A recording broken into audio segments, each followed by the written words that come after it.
আমরা মনে করি এটা শুধু মূর্তি নয়, ওই মূর্তিকে কেন্দ্র করে আমরা শুনেছি এখানে অনেকগুলো মন্দির বানানো হয়েছে, 144টা মন্দির বানানো হবে এবং এটাকে এই বাংলাদেশকে নিয়ন্ত্রণ করার জন্য ভারতের রয়ের একটি অভয়ারণ্যে পরিণত করার চেষ্টা করা হয়েছে।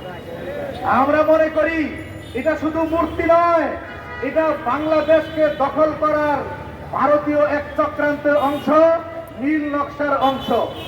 ভারতকে মনে করিয়ে দিতে চাই 71 পূর্ব বা 71-এর পরের বাংলাদেশ আর এই 26-এর বাংলাদেশ এক নয়।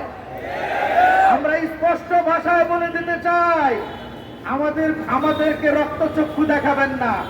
এই বাংলাদেশে ইসলাম এসেছে কিভাবে জানেন?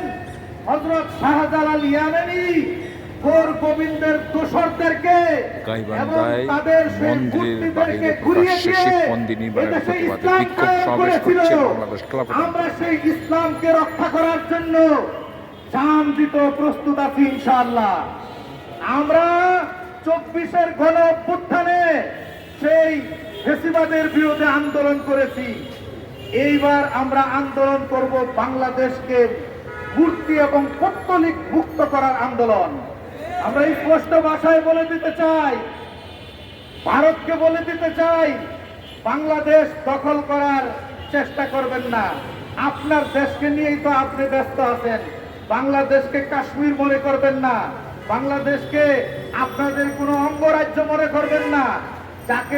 যাদেরকে দিয়ে বাংলাদেশ শাসন করতেন এরা তো এখন আপনাদের দেশে আছে।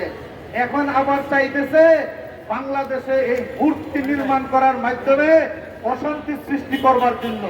আমি স্পষ্ট ভাষায় বলে দিতে চাই, আমরা প্রয়োজনে সরকার যদি এই মূর্তি অপসারণের ব্যাপারে যথাযথ উদ্যোগ গ্রহণ না করে, আমরা গাইবান্ধা অভিমুখে আমরা লং মার্চের ডাক দিতে বাধ্য হব।